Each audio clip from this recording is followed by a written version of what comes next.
Hello, sunshine. Welcome to Be Visible with Veronica, the podcast where bold conversations and soul-aligned strategy help you awaken your most powerful self. I'm your host, Veronica Bond. Get ready to stop dimming your light, own your magic, and finally be so visible you can't be ignored. Let's get visible. Hello, sunshine. Welcome back to Be Visible with Veronica. So glad to have you here. Please go back and listen to Lynn Whitbeck's episode last week. She will give you some phenomenal tips on how to expand your reach, grow your business, and focus on that specific sales strategy you didn't even know you knew. But today we are talking with Catherine Pierce. We met a few months ago, maybe years ago, yes. And I knew she had to come on and share not only her journey of flying the coop, leaving her kids at home, joining her husband in business, and then the networking groups that she runs here in the Valley. She is a master connector, and I cannot wait for you to hear her story. Welcome, Catherine. I am so excited to be here. I've been looking forward to this all week. Thank you, especially in cold season. We're both coming off Yes, we are. trying to hope we get through this without any major coughs or episodes happening. Exactly. But really glad that you're here with me today. Thank you for having me. I loved in our pre-interview conversation you shared about flying the coop. Yes. And telling your kids, you've got only a couple weeks. We're out of here. Right. See ya. And that I've not heard that before. We did. We were living in Seattle, and my husband and I, we had, raised all of our children. We did still have one child. Well, she was an young adult, but living at home. And we just decided we are sick of the Seattle weather. It's so gloomy and depressing. So we're moving to Arizona. And we had been here during the winter time the year before. And I was like, I'm wearing flip-flops and shorts. And it's February or November, whatever time we were here. And I said, why in the world do we still live in Washington, And so we talked about it. And by the time we left that trip, we had a realtor. We made a plan to come back and start looking at houses. The houses that we looked at when we came back, nothing. It was during that boom when you had like 10 people bidding on a house at once and all that stuff. I remember that. Yes. So we bought our house sight unseen. Our realtor did a video tour for us so we could see it. And we were like, yes, we want it. It's the location that we want. We'll buy it. So it was really weird when we first drove into town. And, we're driving to our house that we've never actually even walked into before. But it was really fun. We told our daughter that she had, because we were on a lease. So we just said, you've got until the lease is up, which was, I think it was 6 or 8 months. So it wasn't quite 2 weeks. But, and it was actually the best thing for her to launch her because she didn't think that she had the capacity to live and support herself and be on her own. Wow. And it was wonderful for us because we just love it. It was absolutely a win-win. Yes. I love that you said you didn't know that you didn't know the house, like you hadn't seen it. When my husband and I moved into our dream home about 7 years ago, same thing. We had an opportunity to see it, but we made such a quick offer, and it was so fast that when we finally were moving in, and it was crazy because the close that we thought would happen didn't happen the way we thought. We didn't have the time, and it was a 24-hour in and out. Oh my gosh. Because our home had sold, and we would have been homeless, and there was no way I was going into a week of somewhere. Oh my goodness, yes. And so I called all the troops, all my friends, and said, who do you know? Who can come help? And I thought I'd been packing everything up and we'd been doing everything great. And I've got my friends telling me, you want me to do your bathroom and your closet because it's not packed yet? Right. And I'm thinking, what? Yes. So we get into the house, and I remember being so exhausted. I just wanted to melt into the bathtub. Yes. And I went, oh my God, it's a jacuzzi tub. Like, I had no idea. That's awesome. We had no idea. And so I was and there's a beautiful fireplace in the master bedroom. Oh, wow. Just totally missed that electrical so fireplace with the pretty glowing rocks that I thought was so amazing. So I'm with you there. That's a fun story. So you came into town is that when you started Network Live? Because I want to talk Yes. about Network Live. I want to talk about working with your husband. Yes. And I want to identify the Empower and Elevate transition for you and that conference that you hold that I now understand you've expanded into other cities. We are looking to do that. Yes. All right. So let's dive right in, Ms. Alrighty. Catherine. So Tab and I, when we moved down here, he had a conference the time before when I said that we were here visiting, and it was during COVID. And bless Arizona's heart, we were so thrilled when we came here, and there was like, wear a mask, don't wear a mask. You know, you can look at us and have a conversation, and we'll actually converse back with you. Because in Seattle, it was like, don't even look at me, I'll catch something. You know, So when he put on the conference, he realized this is what I really want to do, is put on these conferences. Wow. So we had, that conference was hybrid. It was in person and online. And then in the process of us, we had already bought our house. We were moving down here. Gelly, and I can't say her last name properly, she owned Networking Phoenix, and she had approached us because she wanted to sell it and do something different. And so she had reached out to Tab because Tab had reached out to her to advertise his conference through there. So that's the connection there. Okay. And the power of proximity. Exactly. Yes. And so Tab talked to me, and he's like, I think I want to do this. And I'm like, okay, let's do it together. He's like, you know, you're going to have to go to networking events, right? Because I had just really bad experiences at a couple of networking events that I had attended, literally 2 I had attended. and so I was just like, no one even got a third strike. No, like, I'm out. These suck. I don't want to go anymore. I'm with you. And so we bought Networking Phoenix, and we changed the name to Network Live because we wanted to expand into other areas, other cities. Okay. So with that, so we had been working together for the last 4 years doing that. Okay. And then we had the opportunity to acquire the Empower and Elevate conference that Colleen Biggs had the mastermind of creating, and it's just been so wonderful. I've been to every one, and when she approached me and asked me if I'd like to take over the reins, I was like, absolutely yes. I don't even know what the terms are, but yes, I want it, you know. Wow.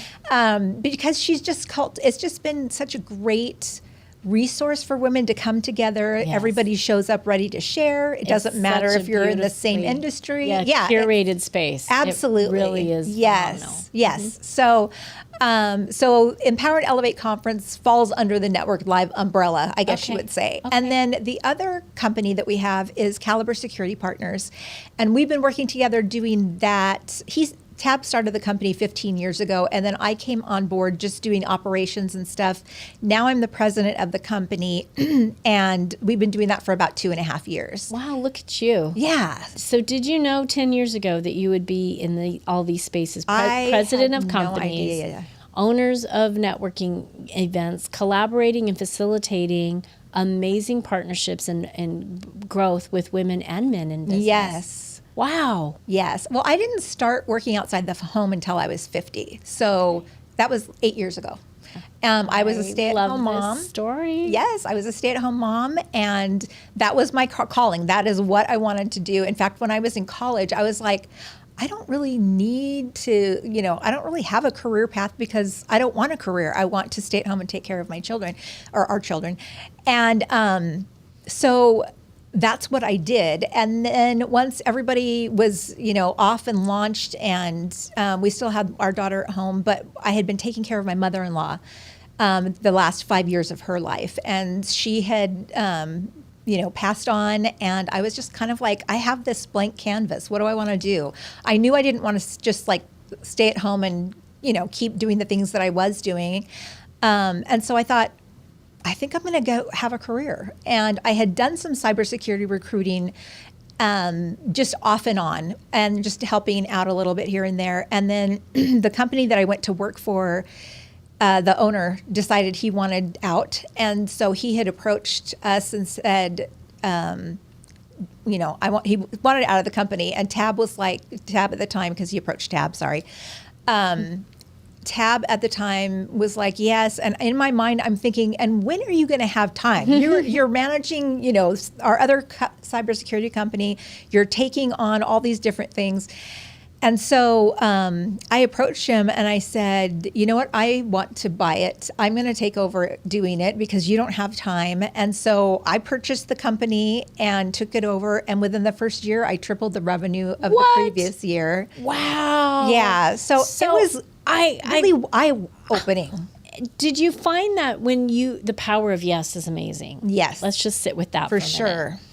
And here you are, a stay-at-home mom by choice, and how great that your lifestyle allowed you to do that. So blessed. So many women don't have that opportunity. I know. I'm so grateful. And when I worked with my husband for 17 years, the reason why I went and worked with him was so that I could be home too. Yes. And the power of being able to raise our 3 children and give them a life where mom and dad were both working from home, and then support my husband in what he needed was so great until it wasn't. And then until I felt I had grown I'd grown as much as I was going to grow with my husband in that space, but not saying anything. And then the company let us go. So it was weird how that worked. We'd grown it to a $10 million territory. Wow. And finally, found ourselves unemployed.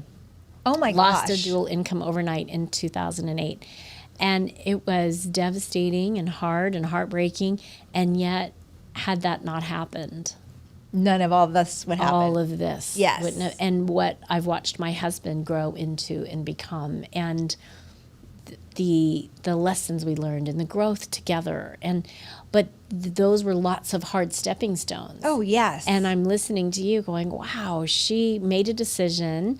The power of yes showed up for her. And then she tripled the company's earnings. Yes, I did. And it was not like all roses and butterflies, I'm sure for sure. I mean, there were lots of ugly cry days. And why am I doing this? And I don't think I can do this. And I'm glad you said that, because it sounded amazing. I know it does. It's just like overnight, I'm the success. But no, there was lots of frustration and lots of self-doubt, because in my mind, I was thinking, why would somebody hire me as a cybersecurity recruiter when there's people out there that have been doing this 5, 10, 20 years? And one of my mentors at the time, when I had brought that up, said, yes, but what you don't have is all the baggage and the old way of doing things that the recruiters have been doing for the last 5, 10, 20 years. And so I really latched onto that, and I thought, you know what? That's right. I don't know how it's always been done. So for me to approach a company and say, I'm doing it this way. The fresh kid on the block. Yes, exactly. And people hired me. And I was just like, this is fantastic. New ideas, fresh concepts. Exactly. Well done, you. Thank you. So you didn't have time to sit in, what if I'm not good enough? What if all the things that often women in business will, and I know that you've heard them running the companies that you've run. We tell ourselves these stories. Right. And we just make them up as we go, and they're not real. No, and we totally believe them because we're the ones that made them up. And it's just, as you're standing outside looking in, you can see that in people's lives. It's harder to see it when you're doing it in your own life.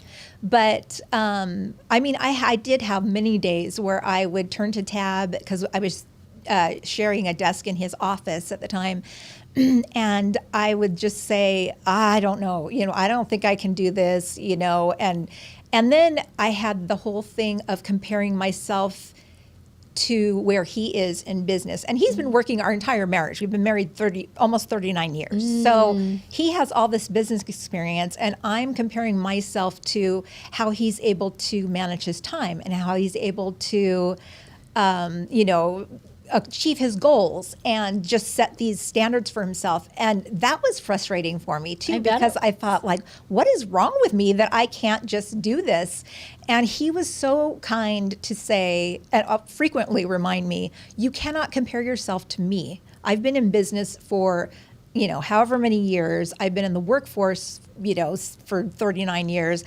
And you can't compare yourself because you're just starting this journey. So you haven't had, when I was at home with the kids and the dishes weren't in the sink, I could leave them till the next day. No big deal. It wasn't going to be that big of a deal. Or I just wasn't in the habit of really setting concrete goals for myself and holding myself accountable. And so that was a big journey right there, is just learning how to hold myself accountable. And then once I would start to see the results that I was getting, like remembering to kind of celebrate those in the moment instead of it being like, oh, well, it was only this much, or I only did, you know what I mean? We do that to ourselves as women. I don't know if men do that, but for sure women do that. And that was something too that, Tab has been a great mentor for me. I was just going to ask, what's the best part of working with your husband?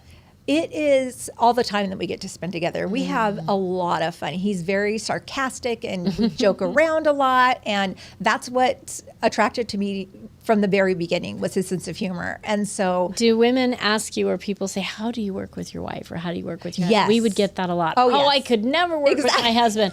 I'm like, I loved working with my husband. Even today, we have our office and our home together. And we used to share 6 feet across from each other, and it was great. And I love that I'm in my own zone and he's in his. Yes. But we will come together for lunch at times, or he'll remind me, have you eaten today? Oh my gosh, yes. Tab does that all the time. When was the last time you ate? Yes, I love that. So I'm 39 years this year then, yes? Yes, August 7th. Congratulations. Thank you. We're very excited. It doesn't even seem possible. Like in my mind, I'm like, I don't even think I'm that old that I can be married that long. I'm hearing you. But yeah, I'm hearing but it's true. Yes. Let's not talk about I know. that. I do. I feel like I'm still in my 30s. Yes, except the wisdom of the years. That's it. Yes, the wisdom that I've gained. Don't you? I'm like, why? I'm going to date myself here, but Mork and Mindy, when Mork was aging backwards, but he had all this wisdom, and it's like, why can't we do that? Why can't we be born with all this wisdom? And I know. When we're in our 20s or 30s, we feel like we're at the prime of our life. That's when we're the smartest, the most successful. We've learned all these things, and we don't have all the angst that we're going through. I think they've got it wrong on Earth School. We need to submit a new plan. I think so, yes. I love it. So let's talk about Network Live. What is that about? How often do you guys meet? How can people find you with that? And what made you decide to take that on? I know that was like 4 questions, but let's start with what made you decide to take that on. We knew that we wanted to start doing conferences. Having been a small business owners, we knew the struggle that we had gone down on the path.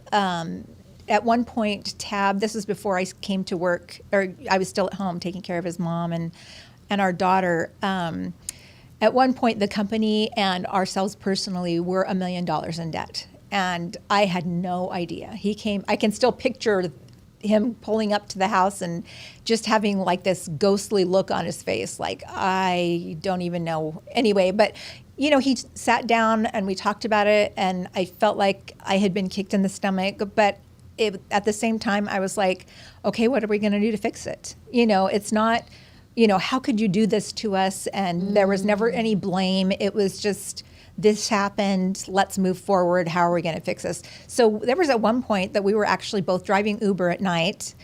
He would drive on the weekends. I would drive at night, or vice versa, because somebody needed to be there in the house for his mom. And it was ugly. It was really ugly. But we pulled together and we just conquered it like we do. We've done everything, in our marriage. It's just been, okay, we're going to work through this together, and it'll work out somehow.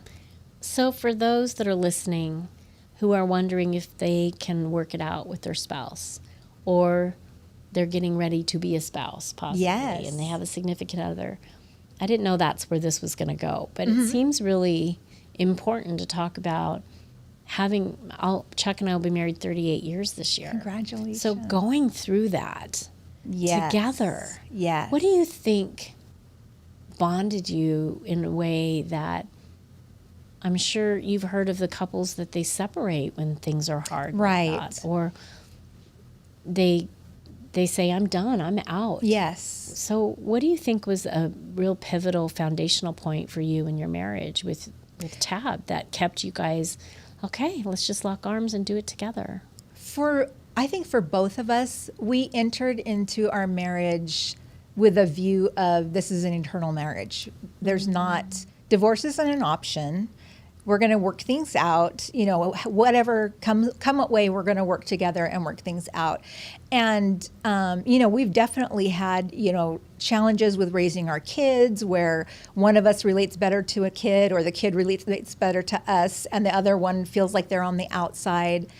But we've always, fallen back on our commitment to each other and our commitment to God that we made when we were married. And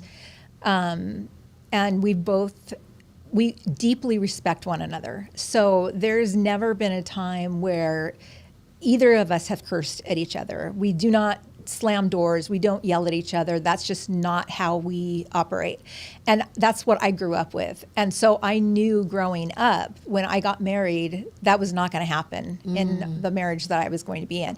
And he was kind of raised in a Leave It to Beaver kind of situation. And so he wasn't, and he was the youngest of 8. So he wasn't ever around any kind of shouting or conflict or anything, drama, I guess you could say. And so it was really, we were made for each other, and we both have just worked really hard at, when we had the kids and they were little, we had date night regularly. He would regularly come home from work and say, "Go, you need a break." Chuck and I would do that too. Yes. And it made the world of difference when I was taking care of my, at one point, my grandmother lived with us, who was in the beginning stages of Alzheimer's. And we had 4 kids, ages 9 to, I think Allison was 2 months old when she moved in with us.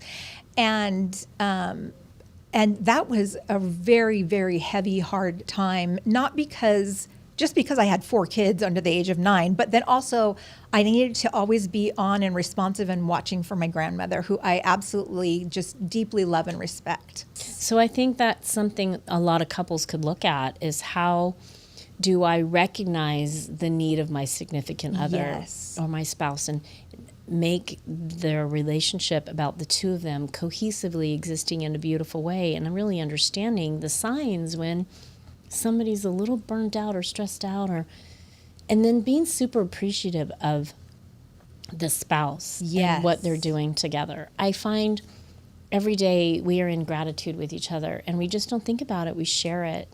Yes. And, that's one thing that Tab and I have been good at. We're even better now, but we just so appreciate each other. We appreciate the time that we have together. We appreciate just the little things that we do for each other. I'm more of a action, like a doer when it comes to my love language. I'll make dinner or I'll, do his laundry or things like that. Not because it's my job, but because that's how I say I love you to him. And he is more of a verbal. And so when we first got married, I literally had to train myself to make sure I said, "I love you," and "I appreciate you," and those kind of things, because that was his love language. And I haven't studied a ton about that, but I just have observed that between the two of us.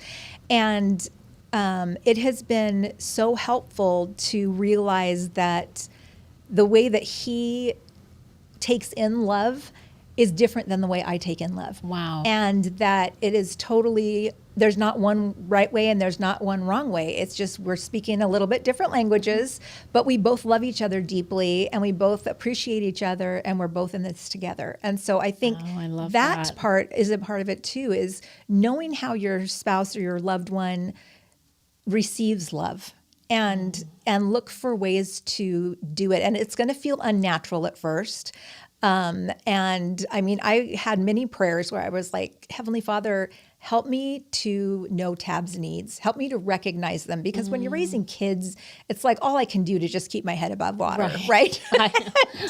And yes. And so I needed that help and that strength to recognize where I wasn't, or where he needed filling. You know what I mean? I love that, because you take that success in marriage and then you mirrored it in your businesses. Yes, exactly. And I think there's so much power there, because how you treat your employees, understanding what their not an employee love language. There should actually be a manual for that. Yes, there should. But I'm just, I think that's what they call Myers-Briggs and Enneagrams and Clifton Strengths, right? Yes. Those are all the love languages of your employees.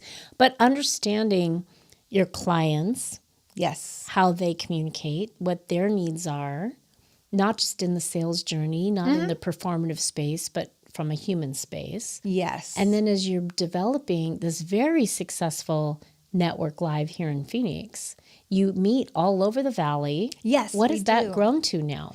So we meet, we have 2 in-person networking events a month. One is just a general, we usually get about 100 to 150 people out. It's more of a lively atmosphere, very professional though. It's not a party. Okay. And then we also have like a member only mixer, which is usually, we cap it at 50 because it's in a quieter place. And we want people to be able to just sit down and have a conversation and not feel like, oh, I've got 25 other people I need to go and have a conversation with, or like you're monopolizing somebody's time, because there's plenty of time to visit with everybody. Nice. And then because it's a member mixer, most people, we have, a lot of the same people come, and then they'll either bring guests or what have you. And so it's never just like, the five or six people sitting around, we all know each other and that kind of a thing.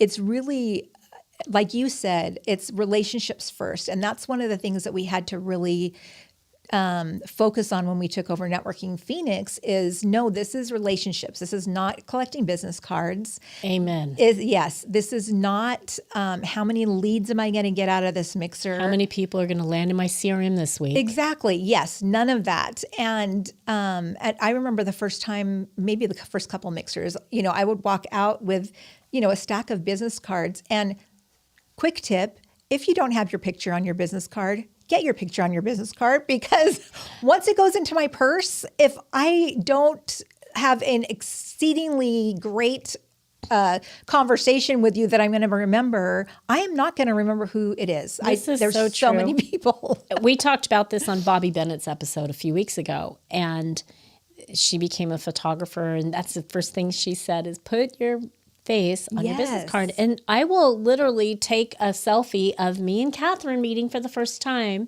and then I'll text it to you. Yes. But it's really for me too. It's remembering who that was, what that conversation. So then I will take a picture of the business card. Yes. And I'll often add it to my notes in that person's contact now. Yes. Because it's so helpful to remember, that's who that was. Yes. Or I'll then also take a picture of my business card. And I used to not have them forever because I thought, I have a digital card. That's all I need. Right. I don't need anything else.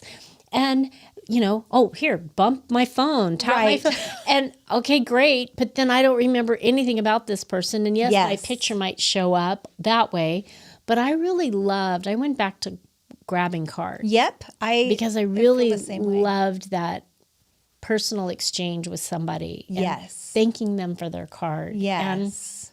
And it's come back around. And I think the network live piece, coming off of COVID and doing so much virtual, people are really wanting to meet in person. Yes. So let's talk about your next in-person event you have coming up with Empower and Elevate. All right. We have the Empower and Elevate conference for female entrepreneurs on March 20th. So it's a month from today. I know. And I am so excited. And I'm so excited that you are going to be one of our speakers.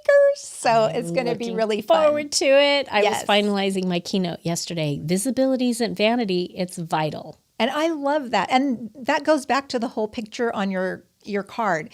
And even like taking pictures throughout your day. And that's something that I'm horrible at. I didn't even take a lot of pictures of our kids, to be honest with you. But I just wasn't one of those moms that always, had the camera. Now I technically do always have a camera, but I don't take enough pictures. But I think it's so important. And I love that tip that you gave of taking a picture, when you're having a meeting with somebody, take a picture of the two of you together and, be able to create that memory and be able to share it with each other for reference, first of all, but also because there are so many times that I've had a meeting or something and I'm like, dang it, I wish I would have taken my picture if we would have gotten a picture together, or, because it was so wonderful and I want to remember it that way too. Well, Catherine, they used to call me the selfie queen. Oh, did they? They might still. I don't know, because I would do this whole selfie thing. And I love the new iPhone 17 because it creates the aspect ratio so that no matter how long cool. your reach is, it'll get everybody in the picture. Yes. If you do more than one person in a selfie. Oh, that's fantastic. For those of you who have the iPhone 17, you know. I don't. I saw the commercial. I guess I need to get the iPhone 17. What can I say? But I love that you shared that because it's so important to create that visibility in lots of different places and how you show up. And you know what, Catherine, 80% of the women I speak to are very uncomfortable taking pictures of themselves. Yes. Well, even being on a podcast, you know, a video, oh my gosh, you know, I can't do that. And we do. So the more you do it, the more comfortable you feel doing it. So, and then you keep giving permission for others to do the same. Yes, exactly. And women, we need to do that. Absolutely. We need to embrace that. We need to, as entrepreneurial women, really practice what we preach. Yes. And do the things that are uncomfortable.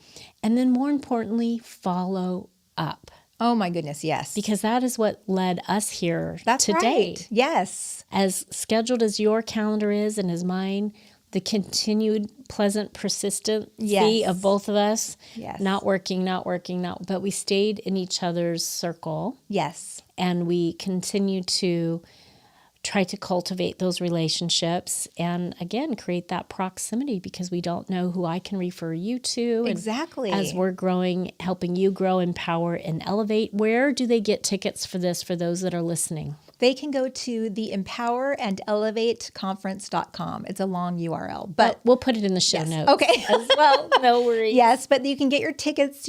We're doing early bird tickets still for $77, but if you use the promo code EMPOWER, you can get an additional $10 off. So it's a full day, lunch is included. There's speakers and networking. It's a great event. I've gone 3 times. Fantastic. And I've met incredible connections. I've had glorious referrals, fun lunches after. And what I love about these 2 networking groups that you're now managing is you're really taking that relationship-focused space that you and your husband have. Yes. And you've let that blossom into community. Yes. And business. And really teaching others how to grow their business through relationship. Yes. And the power of your net worth is in direct result of your network. Exactly. Yes. That's beautiful. Well, thank you for being with us today, Catherine. This has been wonderful. It has been wonderful. And I look forward to seeing you at the Empower and Elevate Conference on March 20th. And then it will be again in November. Correct? Yes. November 13th is the day for that. So put those 2 dates down on your calendar. I hope to see you then. And for those of you who want to understand, what does my visibility say about me? Take the visibility quiz, 3 minutes, visibilityquiz.com. Go learn what others see about you on your digital footprint. You will be surprised what your score is. And we will see you next week on Be Visible with Veronica. Bye for now. Thanks for tuning in to Be Visible with Veronica. If today's episode sparked something in you, share it, tag me, and pass it on. Your presence has power, and the world is better when you let it be seen. Don't forget to subscribe, leave a review, and keep showing up as the unstoppable force you were born to be. I'll see you next time.